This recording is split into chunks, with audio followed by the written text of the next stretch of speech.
What's up, Jumbo Gang? Starting to make predictions, baby. Can't trust no bitch, these bitches be cheaters, these bitches be hoes. Can't love no bitch, these bitches be eaters, they fucking my bros. And I get to that dog, which squad my gang.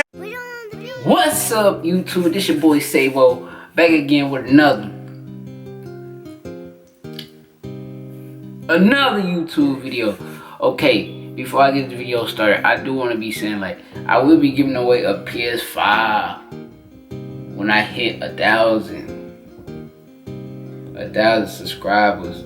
All you gotta do is like, comment, and subscribe, and I will be giving away a PS5. And I want to give a big shout out to my main mans.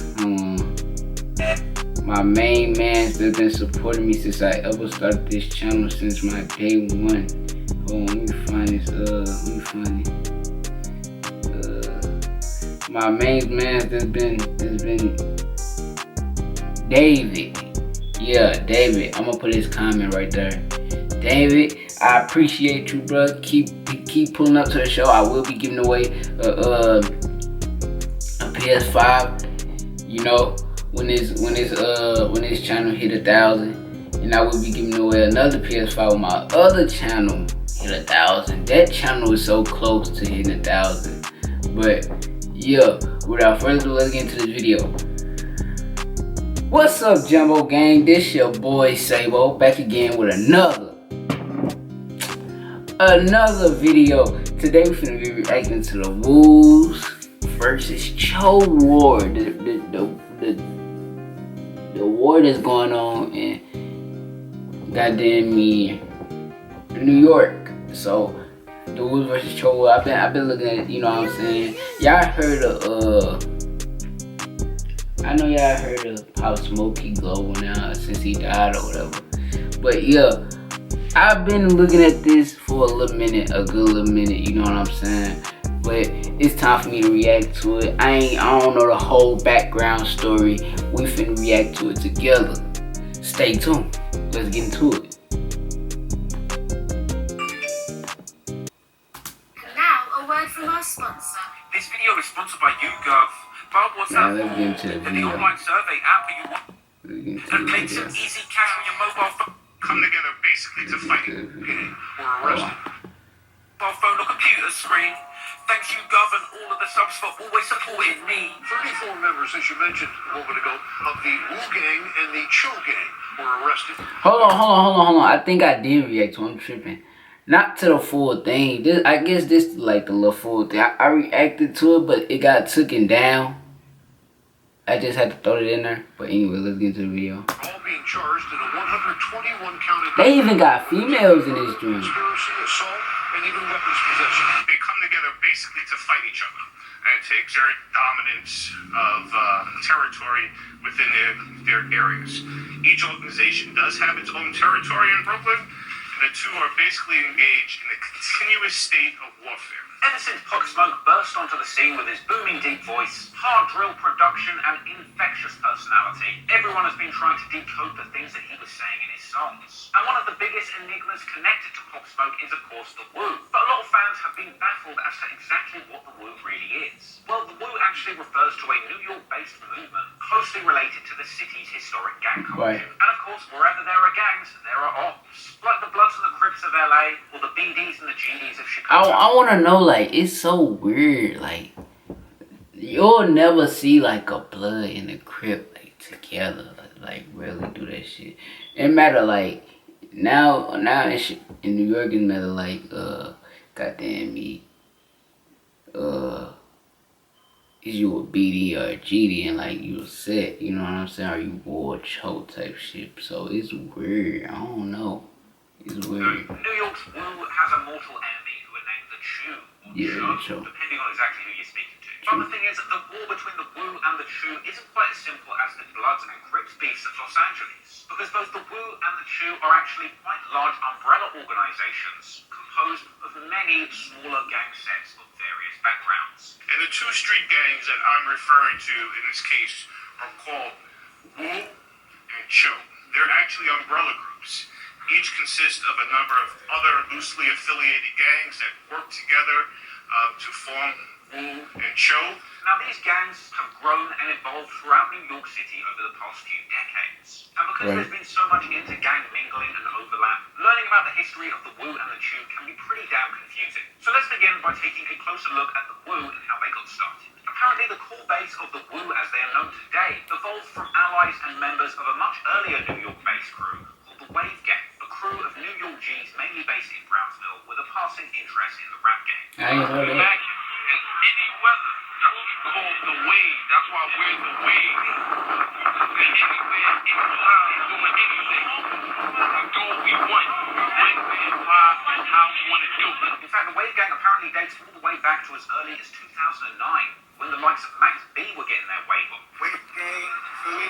The original Wu and all that shit came from Max B and them, you feel me? Like, we came outside, we grew up on that shit. Now, later on, the NYPD's Operation Tidal Wave saw a large amount of the Wave Gang members locked up. But don't get it twisted, because while the Wu's origins are rooted in the Wave Gang of the 2010s, the Wu, as it is known today, is by no means made up exclusively of Wave Gang members. Because as an umbrella organization, the Wu has grown over time to include a diverse mix of both Blood and Crip sets. The most notable Crip member of the Wu is, of course, Pop Smoke, who has frequently claimed affiliation with 092 in his songs, this, of course, being a Crip set from the Flossy Blocks in Canarsie, where Pop hails from. In fact, way before he even blew up, there's an old vlog of Pop Smoke on his blog, excruciatingly trying to explain his affiliation with the 092 Crips, and the Wu, at the same time, trying not to incriminate himself. When niggas be saying Wu, they talk about y'all niggas.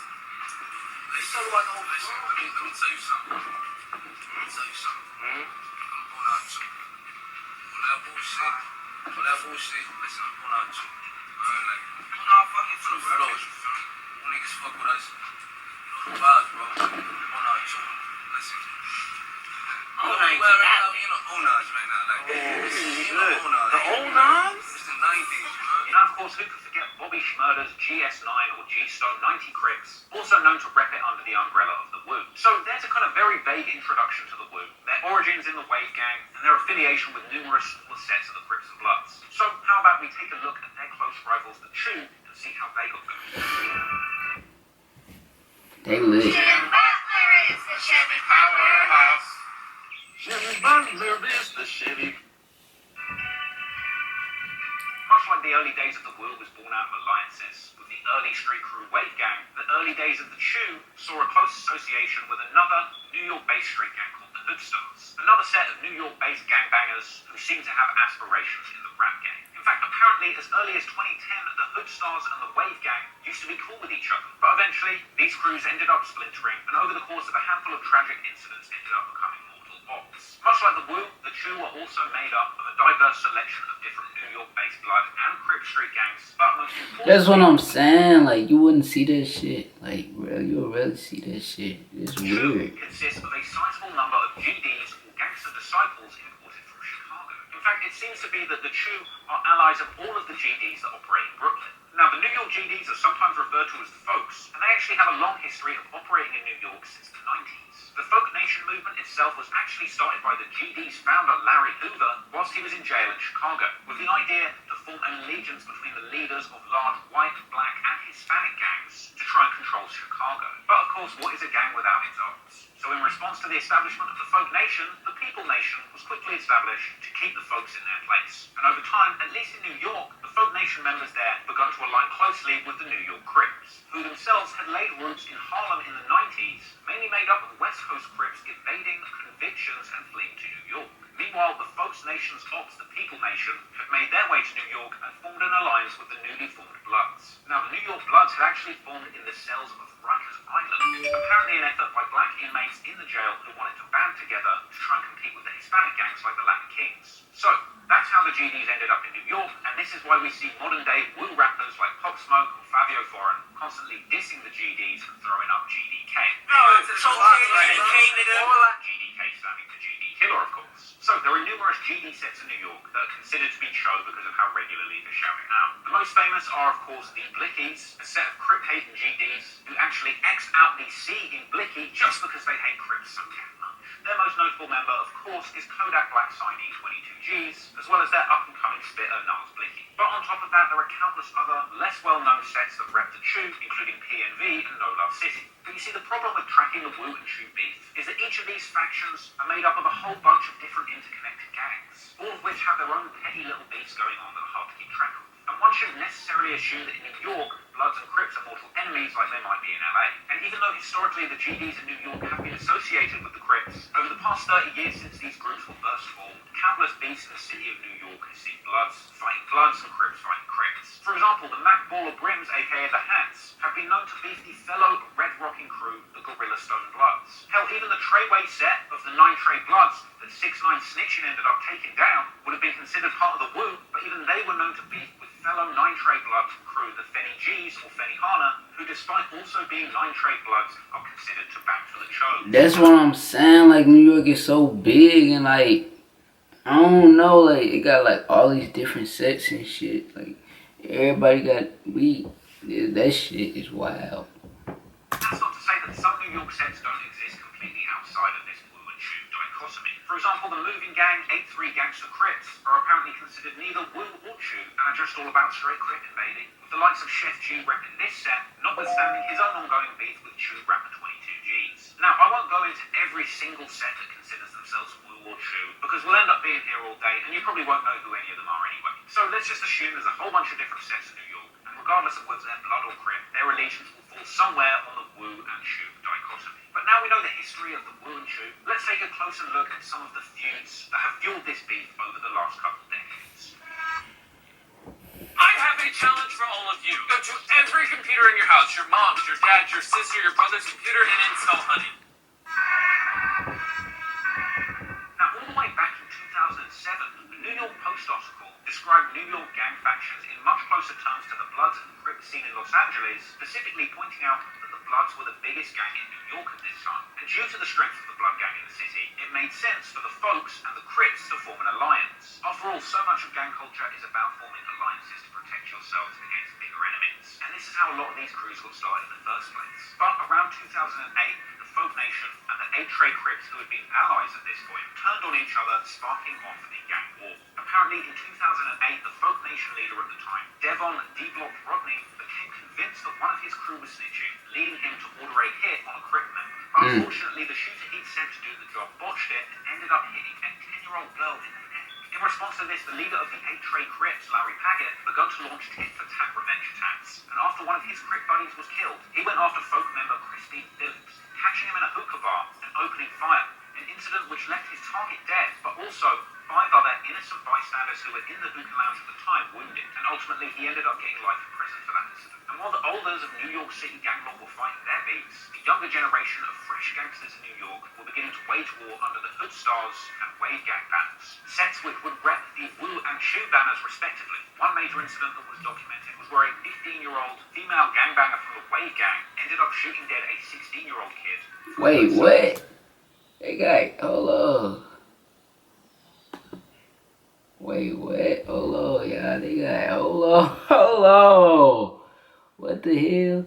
I'm sorry, y'all. This shit crazy. With the killing apparently taking place after those involved identified their affiliation when they ran into each other and each shouted Wu and Chu respectively. She ended up getting 20 years for that shooting. And it was at this point that an NYPD lieutenant pointed out that this new generation... And she took that bitch like a smile. ...pure territorial violence than traditional organized crime, suggesting that the ongoing beef between the Hood Stars and the Wave Gang was playing out publicly on social media sites like Facebook, Instagram, YouTube, and Twitter, with members apparently logging on to brag about riding out on their ops, and the NYPD catching members bragging specifically about shootings on Twitter. But in reality, Wave Gang were going even further than that, dropping whole diss songs about their ops, such as the track Bring the Wounds Out, a song which was uploaded to YouTube with an ominous message at the end, naming specific ops by name as future targets. Now, at the time, cops were unsure exactly how these feuds had even started, with some suggesting that a feud at a dancehall party in 2010 had escalated and triggering a wave of shootings. In fact, the 19-year-old leader of the Wave Gang at the time, Andre Moore, had been involved in 3 shootings on people who ended up not even being involved in the gangs, seriously injuring innocent bystanders, including the killing of a 21-year-old man, Marlon Riley, who was asked by a Wave member at a party if he was chewing. Not knowing what this meant, he didn't have an answer, and they immediately shot him in the face, leaving him dead. And in response to the growing violence in these tit-for-tat gang battles, in January 2012, NYPD executed dozens of arrests and indicted 43 youths from both the Wave Gang and the Hood Stars in something they called Operation Tidal Wave. In fact, this was actually one of the very first times that the cops had documented members of Wave Gang referring to themselves as Wu themselves as Chew. In this instance, spelling it C-H-E-W, hence the confusion about how it's pronounced. Anyway, Operation Tidal Wave actually ended up seeing that leader of the wave gang, Andre Moore, being put on trial, along with that same teenage female shooter who ended up getting 20 years. After being convicted of murder, attempted murder, assault, robbery, and criminal possession of a weapon all in the second degree, Moore would be taken off the streets for good. And so, following the many arrests of prominent wave gang members, the remaining unincarcerated members that still had an interest in pursuing a rap career, like Tyler Hayden and Devin Yard, along with Bleezy heading up the rap crew, would begin to go by DOD definition of dreams rather than wave gang, continuing to release music like their single Making. The Hyundai Kona with driver attention warning. Not available on Chevy Trax, Honda HR-V, or Jeep. Out. And so as the original wave gang rulers were taking numerous L's and seeing their high-ranking members being locked up, the GD-affiliated Cho folks weren't faring much better, because in 2012, the six-trade outlaw GD Folk Nation, what a name, get several murders pinned on them as part of another big indictment. With that indictment once again revealing that as part of attempts to catch rival gang members slipping, the killing of at least 2 innocent bystanders had taken place, including one after a fight where someone shot into a crowd, ending the life of a bystander, and pinning charges on the shooter in that same incident where a 10-year-old girl was shot in the neck. Now, as part of that indictment, numerous folk members were arrested, but the supposed leader of the folk nation at the time could not be found and went on the run as a fugitive. But you can't escape the law forever, and within 2 years, in 2014, the leader of the folk nation, Davon Rodney, aka D-Block, ended up getting 20 years in jail after pleading guilty to racketeering, attempted murder, robbery, and conspiracy charges all as part of a RICO, with the attempted murder charge in that case being the incident where the 10-year-old girl was shot in the neck, going all the way back to the start of this war when Rodney had ordered a shooter to kill a rival Crip who had been spotted on his block of Evans Field. Now, by the time the news began reporting on this tit-for-tat gang warfare, members of their respective gangs were speaking out publicly and saying that this was the first time in history that the folks and the Crips were actually beefing each other directly, suggesting that this was a completely new thing amongst Brooklyn gangs, thus foreshadowing the scope for a wider Wu versus Chew beef amongst all the many various warring sects in New York. The thing is, if you're not losing your life warring with the Fox, you are losing your freedom warring with the cops. And as the Cho-affiliated folk nation continued fighting their enemies, they continued to attract the attention of the NYPD, with another big bust on No Love City, another set of the folk nation, occurring in 2016, where a 76-count indictment saw 18 members arrested in connection with 30 shootings. We're here today to announce a 76-count indictment of a violent street gang that's based in the Flatbush section of Brooklyn called Folk Nation. Flatbush, I went there before. Flatbush, it's a lot of people that be out there. Flatbush, I ain't gonna care, but I went there before. It's a lot of people that be out there. No Love City. This violent gang caused a wave of terror and enormous bloodshed on the streets of Brooklyn. When I say it's an alliance, there were a bunch of gangs that unite under the banner of Folk Nation. And so we have here in Brooklyn, some call themselves No Love City. Some call themselves Gangster Disciples. And here in the city, unfortunately, Folk Nation is at war with various sects of the Crip street gang. And this was once again a response from the cops who were coming down heavy on the gangs of New York for continually hitting innocent bystanders in shootouts. This indictment included a situation where an innocent father had been shot in the chest just sitting on a bench, minding his own business, talking to his own son. And only several days after that incident, a 60-year-old woman was walking home from grocery shopping, got caught in the crossfire between 2 gangs.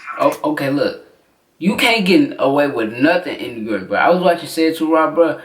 They got cameras all over the goddamn city. Like, everything. Like, you can't get away with nothing. Nothing. I'm telling you. So, like, you gotta be cautious, bro. Like, that shit. In fact, this indictment even mentioned an incident where folk members had been lurking outside of the set of a Meek Mill music video because they had seen on social media that ops had been there on the set that day. That a rapper named Meek Mill was filming a rap video at Gleason's gym. The members of Folk Nation No Love City can see their enemies were at that rap video shoot. And when they came outside, an all-out gun battle erupted right on the streets of Dublin. You know what season it is? Bathing suit season? No, That's Handsome Twins crazy. season. Handsome Twins in bathing suit season. No, moving. So with the NYPD hot on their tail, in the months and years that followed, numerous high-ranking folk gang members members and leaders were taken off the streets and handed big sentences. The new folk leader, Yasser Ashburn, ended up getting 2 life sentences as part of a RICO charge implementing him and several others in numerous murders. And in the years that followed this, the various splintered and broken up warring factions of the Wu and the Chu continued to wage their gang warfare in the streets of New York City, with shootouts between Bloods and folk-affiliated gangs being documented in 2018, and in 2020 we would eventually see the cops coming down on these organizations as a whole, beginning to publicly indict Wu and Chu crews. In fact, it was in February of 2020 that 34 members were indicted in a major gun bust that named Wu and Chu gangs specifically. This was a whopping 122-count indictment relating to 13 shootings that cops said took place specifically between Wu and Chu members. Now, 34 members, as you mentioned a moment ago, of the Wu Gang and the Cho Gang were arrested. They are all being charged in a 121-count indictment with attempted murder, conspiracy, assault, and even weapons possession. Today, 2 violent crews, OMB under the Wu umbrella and the Hoodstar Folk Gang under the Cho umbrella, both with a home base in Brownsville, Brooklyn, are essentially dismantled, as many of their members will be facing justice for the serious crimes they've committed.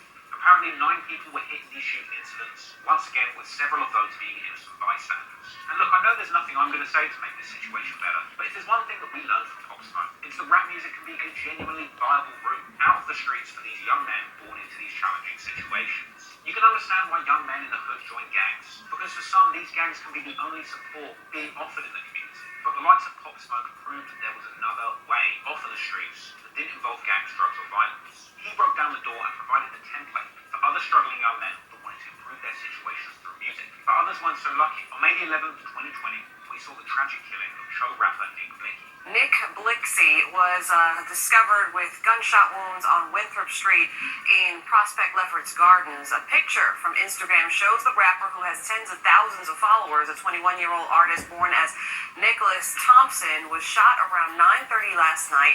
Tributes poured in from the hip-hop world on social media for the Jamaican-American artist. He was most well known for his track Drive the Boat with 22 G's and Nas Blicky, which has over 4 million views on YouTube today. He was gearing up for the release of his debut mixtape, which was supposed to come out only a few weeks after he was tragically slain. Who knows, maybe he could have gone on to be the next Pop Smoke. It's tragic that so many young men that clearly have the talent and drive to succeed are having their lives cut short by gang violence so often. So I hope that going forward we see a lot more people like Pop Smoke, 22 G's, and Fabio Foreign, turning their street stories into gold and breaking out of the situations that they're stuck in, finally escaping that cycle that has put so many of their brothers in jail or in an early grave. I hope you enjoyed that story and it's given you a little bit more of an understanding of what the That's the end. is really all about. Thanks for listening and peace out. Thanks for watching, guys. Shout out to all the patrons who you can see on screen. Everybody like, comment, and subscribe. And yeah, I probably want to go back to New York just to visit. You know what I'm saying? Cause like, again, like all this stuff, like it's a different type of vibe out there. Like different type of energy. You know what I'm saying? It's lit. So I might vlog out there one day. Yeah, I might vlog. Comment below if you want me to go to New York and vlog. Well, I might do it anyway. But everybody stay tuned. I got a lot of good stuff coming on the way. Everybody like, comment, and subscribe. And yeah, that's the end.